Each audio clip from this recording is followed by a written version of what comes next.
Hello दोस्तों, स्वागत है एक बार फिर आप सभी का आपके अपने यूट्यूब चैनल पीएस क्लासेस पर। तो दोस्तों, आज के इस वीडियो लेक्चर में हम पढ़ेंगे ईंधन क्या होते हैं और ईंधन कितने प्रकार के होते हैं। तो आई स्टैंड बिना किसी देरी के शुरू करते हैं वीडियो लेक्चर को। और बच्चों, पहले हम समझेंगे कि ईंधन क्या होते हैं। तो आइए शुरू करते हैं। तो देखिए स्टैंड, डेफिनेशन बता रहा हूँ ईंधन की। डेफिनेशन क्या होती है यानी परिभाषा क्या होती है, उसको ध्यान से समझे। देखिए बच्चों, ईंधन वे पदार्थ होते हैं यदि उन पदार्थों को जलाया जाए, यदि उन पदार्थों को जलाया जाए तो जलने पर वो ऊष्मा यानी हीट उत्पन्न करते हैं। क्या कहलाते हैं? ईंधन कहलाते हैं। एक बार फिर से रिपीट कर रहा हूं बच्चों, ईंधन बच्चों ऐसे पदार्थ होते हैं यदि उन पदार्थों को जलाया जाए यानी उनका दहन किया जाए, तो दहन करने पर अगर वहां पर हीट मिले यानी ऊष्मा मिले तो वे पदार्थ क्या कहलाते हैं बच्चों? ईंधन कहलाते हैं। आई होप मेरी बात आपको समझ में आई होगी। ठीक है, चलिए स्क्रीन पर समझा रहा हूँ आप लोगों को। तो देखिए स्टैंड, ईंधन को इंग्लिश में बोलते हैं फ्यूल। ठीक है, डेफिनेशन क्या है, परिभाषा क्या है, उसको समझिए। वे पदार्थ जो जलने पर ऊष्मा यानी हीट उत्पन्न करते हैं ईंधन कहलाते हैं। यही मैं आपको बता रहा था कि बच्चों ऐसे पदार्थ अगर उनको जलाया जाए, उनका दहन किया जाए तो उनसे क्या मिले बच्चों? में ऊष्मा मिले यानी हीट मिले, तो वे पदार्थ कहलाएंगे बच्चों? ईंधन कहलाएंगे। ठीक है, एग्जाम्पल को समझते हैं। इसके एग्जाम्पल क्या है? जैसे लकड़ी है, लकड़ी को आप जलाते हैं, क्या मिलती है? ऊष्मा मिलती है हम लोगों को। ठीक है, कोयला है, कोयले को हम जलाते हैं, ऊष्मा मिलती है। ठीक है, जैसे देखिए कैरोसिन, कैरोसिन का मतलब होता है बच्चों मिट्टी का तेल। कैरोसिन का मतलब क्या होता है बच्चों? मिट्टी का तेल। चीज़ को याद रखें, कैरोसिन का मतलब क्या होता है बच्चों? मिट्टी का तेल होता है। और आप जानते हैं मिट्टी के तेल को भी जलाते हैं बच्चों हम, तो हमें क्या मिलती है? ऊष्मा मिलती है, मिट्टी का तेल। इस चीज़ को याद रखें स्टूडेंट। ठीक है, अच्छा अब देखिए आया क्या? डीजल, डीजल को जलाएंगे, आप लोग जानते हैं क्या मिलती है? उसमें मिलती है। पेट्रोल को जलाइएगा, ठीक है, इससे भी हमें उसमें मिलेगी। और एलपीजी गैस, एलपीजी गैस मतलब क्या बच्चों? कुकिंग गैस, जो घरों में खाना बनाने में यूज होती है। ठीक है, एल का मतलब होता है बच्चों लिक्विड, पी का मतलब होता है पेट्रोलियम, जी का मतलब होता है गैस, तो इसलिए बोलता है इसको liquid petroleum gas.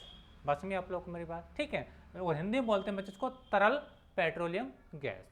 I hope आपको समझ में आई होगी। ठीक है, तो ये सारे जो एग्जाम्पल लिखे हैं बच्चों, ये सारे किसके एग्जाम्पल बच्चों? ये सारे ईंधन के एग्जाम्पल हैं। ठीक है, लकड़ी, कोयला, केरोसिन मतलब मिट्टी का तेल, डीजल, पेट्रोल, एलपीजी गैस आदि। ठीक है, अच्छा अब देखिए स्टैंड, हम समझेंगे ईंधन कितने प्रकार के होते हैं। ईंधन कितने प्रकार के होते हैं, तो देखिए स्टैंड अगला हेडिंग देख समझते हैं क्या है? ईंधन के प्रकार।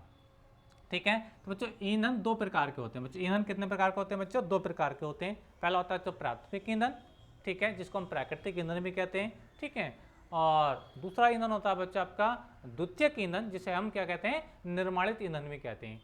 समझेंगे दोनों को बारी बारी से। ठीक है, चलिए तो हम पहले समझते हैं बच्चों की प्राथमिक ईंधन यानी प्राकृतिक ईंधन क्या होते हैं। ठीक है, चलिए तो प्राथमिक ईंधन या प्राकृतिक ईंधन बच्चों क्या कहते हैं, क्या होते हैं? देखिए देखिए, वे ईंधन जो उसी रूप में उपयोग में लाए जाते हैं जिस रूप में वे पृथ्वी पर पाए जाते हैं, ठीक है, प्राथमिक ईंधन कहलाते हैं। देखिए स्टैंड क्या कहा गया कि वे ईंधन जो उसी रूप में उपयोग में लाए जाते हैं जिस रूप में वो पृथ्वी पर पाए जाते हैं, प्राथमिक ईंधन कहलाते हैं। जैसे लकड़ी है, अब देखिए लकड़ी बच्चों पृथ्वी पर जो बनती है पेड़ों के माध्यम से, तो उसके अंदर हम लोगों को कुछ नहीं करना पड़ता, वो नेचुरली बनती है।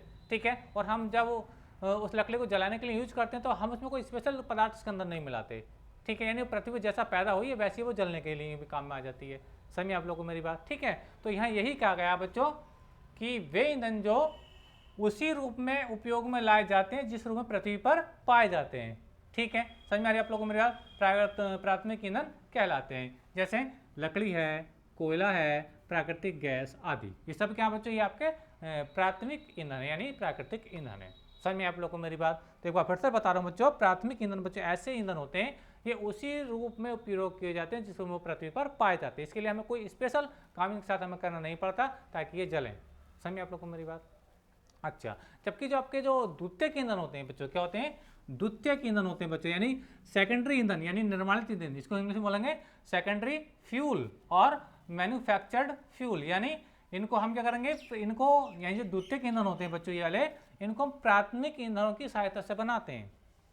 वास्तव में आप लोगों को एक बार फिर से पता बच्चों, द्वितीयक ईंधन ऐसे ईंधन होते हैं, ठीक है, जैसे कि मैंने प्राथमिक अभी आपको बताया, ये पृथ्वी पर जिस रूप में मिलते हैं उसी रूप में यूज किए जाते हैं। लेकिन बच्चे द्वितीयक ईंधन क्या होते हैं, वो प्राथमिक ईंधनों से ही बनाए जाते हैं। उनके साथ कुछ ना कुछ एक्टिविटी करी जाती है, कुछ विधियाँ होती हैं, उनको यूज किया जाता है, तब जाकर वो तैयार होते हैं। जैसे हम पेट्रोल की बात कर लें, डीजल की बात कर लें, मिट्टी के तेल की बात कर लें बच्चों, तो ये डायरेक्टली हमें इस रूप में नहीं मिलता कि डायरेक्टली ईंधन का काम करेंगे। इनके साथ बहुत सारी प्रोसेस करने पड़ते हैं। जैसे पेट्रोलियम बनाते हैं ना, पेट्रोल, तो पेट्रोल बनाने के लिए सबसे पहले बच्चों कच्चा तेल मिलता है। क्या मिलता है? कच्चा तेल मिलता है, ठीक है। फिर उसके साथ अनेक विधियाँ होती हैं, प्रभाजी आसन विधि होती है, उसके माध्यम से इसको शुद्ध किया जाता है, ठीक है। तो उसी के माध्यम से क्या बनता है बच्चों आपका, ये जो आपका पेट्रोल है, डीजल है, केरोसिन है, ये चीज़ आदि बनती हैं। चलो पहले इसकी डेफिनेशन को समझते हैं, फिर अच्छे से समझेंगे। तो देखिए डेफिनेशन क्या बच्चों, द्वितीयक ईंधन की, द्वितीयक ईंधन या निर्माणित ईंधन, यानी इनका निर्माण किया जाएगा इसके अंदर। ये नेचर में ऐसा नहीं मिलेंगे जैसा कि यूज होते हैं इस टाइम, ठीक है। तो देखिए क्या कहते हैं, वे ईंधन जो विभिन्न विधियों द्वारा, मैं भी बता रहा ना कि इसके अंदर कोई ना कोई प्रोसेस हमें करना पड़ेगा। पेट्रोल हमें ऐसा नहीं मिलता है कि बिल्कुल अजवाइन बिल्कुल भूमि से अगर ये पृथ्वी से खुद रहा है तो बिल्कुल ये बिल्कुल आते ही जलने लग जाए, ऐसा नहीं होता है। ये कच्चे तेल के रूप में मिलता है, ये भी कच्चे तेल के रूप में मिलता है, ये भी कच्चे तेल के रूप में मिलता है, ठीक है। लेकिन विभिन्न, जो मैंने कहा विभिन्न विधियों द्वारा, ठीक है। जैसे प्रभाजी आसवन करते हैं तो पेट्रोल बनता है कच्चे तेल से। समझिए आप लोग को मेरी बात। तो देखिए फिर से रिपीट कर रहा हूँ, बात तो समझें। वे ईंधन जो विभिन्न विधियों द्वारा प्राकृतिक ईंधनों से, देखो मैंने आपको बताया ना कि प्राकृतिक जो ईंधन है आपका, लकड़ी है, कोयला है, प्राकृतिक गैस है, ठीक है, इन्हीं से बनते हैं, ठीक है। तो वे ईंधन जो विभिन्न विधियों द्वारा प्राकृतिक ईंधनों से बनाए जाते हैं द्वितीयक ईंधन कहलाते हैं। जैसे पेट्रोल है, डीजल है, केरोसिन है, जल है, जल गैस, क्या होता है, जल गैस है, और ये कोल गैस है। तो आयोग के अंदर आपको समझ में आ रही है। तो बच्चों ये जो पेट्रोल के मतलब ये जो भी ईंधन के उदाहरण मैंने यहाँ लिखे हैं द्वितीयक ईंधन के, तो ये बच्चे नेचर में हमें बिल्कुल एडवांस तैयार नहीं मिलते हैं। इनको ईंधन बनाने के लिए हमें कुछ ना कुछ कार्य करना पड़ता है। समझ में आप लोग को मेरी बात। तो ऐसे ईंधन जो कहलाते हैं बच्चों आपके, ये द्वितीयक ईंधन कहलाते हैं। समझ में आप लोग को मेरी बात। तो ये जो तीनों चीज़ें हैं बच्चों, पेट्रोल है, डीजल है, मिट्टी का तेल है, ये हमें कच्चे तेल से मिलते हैं बच्चों। किससे मिलते हैं? कच्चा तेल, कच्चा तेल, ठीक है, जिसे हम पेट्रोलियम भी कहते हैं। जिसे हम क्या कहते हैं बच्चों? पेट्रोलियम भी कहते हैं, पेट्रोलियम, ठीक है। इसी का शोधन होता है, इसी पेट्रोलियम का शोधन होता है, तो ये तीनों चीजें बनकर के तैयार होती हैं। सही याद रखना, पेट्रोलियम पेट्रोल अलग अलग चीजें स्टैंड, ठीक है। ये पृथ्वी से खोदा जाता है, इसी का शुद्धिकरण करता किया जाता है, तब ये चीजें हमको मिलती हैं स्टैंड, ठीक है। अच्छा अब देखिए ये जो आपका जल गैस है, ये भी एक ईंधन है, ये भी एक ईंधन है। अब ये कैसे बनता है, देखिए मैं इसको बता रहा हूँ, ठीक है। ये नेचुरल में हमें ऐसे नहीं मिलता, इसको अभी हमें बनाना पड़ता है जल गैस को। इसके लिए क्या क्या करना पड़ता है बच्चों? कार्बन मोनोऑक्साइड और हाइड्रोजन गैस का मिश्रण होता है। चलिए मैं आपको समझा रहा हूँ थोड़ा सा। देखिए यहाँ पे लिख देता हूँ, एक बार मैं चेक कर लेता हूँ क्या आप स्क्रीन पर देख पा रहे हैं कि नहीं देख पा रहे हैं। चलिए जी हाँ, बिल्कुल देख पा रहे हैं। देखिए स्टैंड, अगर हम जल गैस की बात करें, ये जो जल गैस हमने लिखा है, ठीक है, ऐसी कोल गैस है आगे। तो जल गैस के लिए अगर बच्चों हम बात करें, तो ये जो होती है बच्चों कार्बन मोनोऑक्साइड यानी CO प्लस H2 गैस, ठीक है, यानी ये भी गैस है, ये भी गैस है, ठीक है।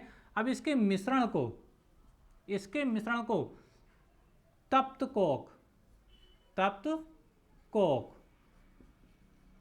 पर जब प्रभावित कराते हैं, यानी कार्बन मोनोऑक्साइड, ये कोबाल्ट नहीं बच्चों, कार्बन मोनोऑक्साइड है, ठीक है, और ये हाइड्रोजन गैस है। इनके मिश्रण को तप्त कोक पर प्रभावित कराते हैं, तो बच्चों क्या बनता है आपका? वाटर गैस बनती है। क्या बनती है बच्चों आपकी? वाटर गैस बनकर के क्या होती है बच्चों? ये तैयार होती है। आयोग को तो आपको समझ में आई होगी। तो कोल यानी जल गैस का निर्माण क्या होता है बच्चों? CO और H2, ठीक है, इसके मिश्रण को हम तप्त कोक पर प्रभावित कराते हैं, तो हमें क्या मिलता है बच्चों? वाटर गैस मिलती है, जो कि वो क्या करती है बच्चों? एक ईंधन का कार्य करती है। वो ईंधन किस टाइप का होता है बच्चों? वो सेकेंडरी ईंधन होता है। सेकेंडरी ईंधन क्यों कहा जा रहा है? क्योंकि नेचर में हमें ऐसा नहीं मिल रही है, हमें इसको बनाना पड़ रहा है, हमें ईंधन इसको बनाना पड़ रहा है। समझ में आप लोग को मेरी बात। तो द्वितीयक ईंधनों की बच्चों यही क्वालिटी होती है, यही विशेषता होती है कि वो नेचर में हमें मूल अवस्था में मिलते नहीं है, कि वो एकदम डायरेक्टली यूज किए जाए ईंधन के रूप में। उनके साथ कोई ना कोई प्रोसेस करना पड़ता है, तब वो ईंधन बनते हैं। समझ में आप लोग को मेरी बात। जैसे कि मैंने आपको एग्जांपल दिया पेट्रोल, डीजल और केरोसिन का, ये किससे बनते? कच्चा तेल मतलब पेट्रोलियम का शोधन जब किया जाता है, तो ये तीनों सब स्टैंड मिलकर के हमें तैयार होते हैं। समझ में आप लोग को मेरी बात, ठीक है। जबकि जो आपके प्राथमिक ईंधन होते हैं बच्चों, वो ऐसे नहीं होते हैं, ठीक है। वो नेचर में उसी अवस्था में मिलते हैं जिस अवस्था में हम उनको जलाने के लिए यूज कर लेते हैं, ठीक है। जैसे लकड़ी है, कोयला है, या प्राकृतिक गैस है आदि। समझ में आप लोग को मेरी बात, ठीक है। उसकी जो डेफिनेशन थी बच्चों, वो भी आपने समझी होगी कि ईंधन की डेफिनेशन वो क्या थी स्टूडेंट, ठीक है। यानी ऐसे पदार्थ जो जलने पर क्या देते हैं वो ऊष्मा उत्पन्न करते हैं, कहलाते हैं ईंधन कहलाते हैं, ठीक है। तो आज के इस वीडियो लेक्चर बच्चों हमने जाना कि ईंधन क्या होते हैं, ईंधन कितने प्रकार के होते हैं। तो आई होप कि मैं उम्मीद करता हूँ कि आपको अच्छे समझ में आया होगा, और वीडियो आपको अच्छा लगा तो प्लीज़ वीडियो को लाइक और अपने दोस्तों में शेयर कर दीजिए। चैनल पर नए तो चैनल को सब्सक्राइब कर लीजिए और बेल आइकन का बटन जरूर प्रेस कीजिए ताकि मेरी आने वाली हर वीडियो का नोटिफिकेशन आप लोगों को समय से प्राप्त होता रहे स्टूडेंट, ठीक है। तो मिलेंगे नेक्स्ट वीडियो में, तब तक के लिए धन्यवाद, best of luck. Video lecture कैसा लगा कमेंट करके जरूर बताइए, ठीक है। अब चाहे आप इसका स्क्रीनशॉट लेकर के अपने नोट्स में कॉपी कर लीजिए। मिलेंगे नेक्स्ट वीडियो में, धन्यवाद।